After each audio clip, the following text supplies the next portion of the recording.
ईमानदारी का फल, जिंदगी बदलने वाली कहानी। Must watch. ईमानदारी का फल, एक प्रेरणादायक हिंदी कहानी। गांव के एक छोटे से कस्बे में रमेश नाम का एक गरीब लेकिन ईमानदार किसान रहता था। वह रोजाना मेहनत करता और अपनी पत्नी तथा 2 बच्चों का पालन पोषण करता था। रमेश के पास जमीन का एक छोटा सा टुकड़ा था, जिस पर वह फसल उगाकर अपना जीवन यापन करता था। रमेश अपनी ईमानदारी और सच्चाई के लिए पूरे गांव में प्रसिद्ध था।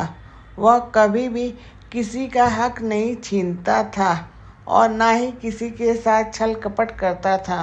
लेकिन उसकी ईमानदारी का असली इम्तिहान तब हुआ जब एक दिन उसे खेत के पास एक थैली मिली। जब उसने थैली खोली तो उसकी आंखें फटी रह गई। उसने सोने के सिक्के भरे हुए थे। रमेश कुछ पल के लिए सोच में पड़ गया।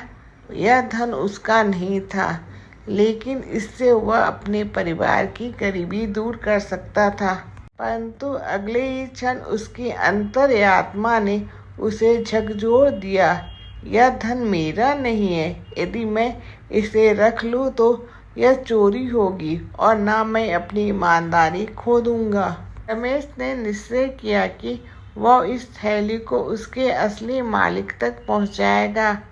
उसने गांव में यह घोषणा की, जिसे भी यह थैली मिली हो वह आकर उसे ले सकता है। कुछ ही घंटों में गांव के एक धनवान व्यक्ति सेठ धनीराम रमेश के पास आए और बोले, यह थैली मेरी है।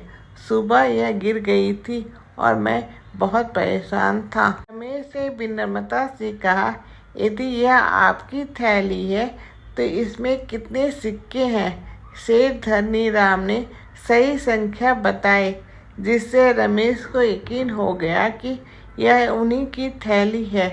उसने बिना किसी लालच के वह थैली सेठ को लौटा दी। सेठ धनीराम रमेश की ईमानदारी से बहुत प्रभावित हुए। उन्होंने रमेश से कहा, आज के समय में जहाँ लोग बेईमानी करने से पीछे नहीं हटते, वहाँ तुमने अपनी ईमानदारी को चुना। मैं चाहता हूँ कि तुम्हें इसका उचित इनाम मिले। सेठ ने रमेश को धन्यवाद स्वरूप कुछ सोने के सिक्के भेंट किए, लेकिन रमेश ने विनम्रता से कहा, मुझे इसका कोई इनाम नहीं चाहिए सेठ जी। मैं जो किया वह मेरा कर्तव्य था। सेठ धनीराम रमेश की सादगी से और भी प्रभावित हुए। उन्होंने सोचा कि ऐसे ईमानदार व्यक्ति को गरीब नहीं रहना चाहिए। उन्होंने रमेश को अपना व्यापार में साझेदार बनने की प्रस्ताव दिया। रमेश ने सेठ धनीराम के साथ मिलकर काम करना शुरू कर दिया। उसकी मेहनत और ईमानदारी से व्यापार तेजी से बढ़ने लगा। कुछ ही वर्षों में रमेश एक सफल व्यापारी बन गया। अब उसके पास धन दौलत, एक बड़ा घर और ढेर सारी खुशियां थी, लेकिन उसने कभी भी अपने सिद्धांतों से समझौता नहीं किया।